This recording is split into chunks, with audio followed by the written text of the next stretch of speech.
Hello and welcome everyone. I'm Deborah, and Rituals and I have teamed up this month to focus on yoga for transitioning. So it can be really important when we start or continue our yoga practice to align our practice and the energy of our practice with the natural rhythm and energy of the day. So when we practice in the morning, the energy is usually rising, and also there's a lot more prana available to us. And so when we practice in the morning, we start a little bit slower but build momentum.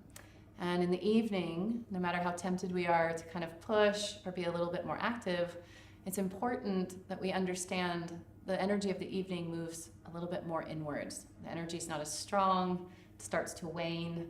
And so we align our practice with that natural kind of downward flow of energy. And so in the evening, we start a little stronger and move towards softer practice, not to overstimulate the nervous system or the adrenal glands right before we go to bed.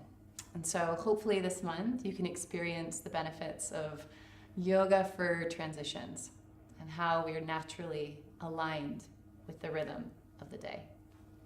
Namaste.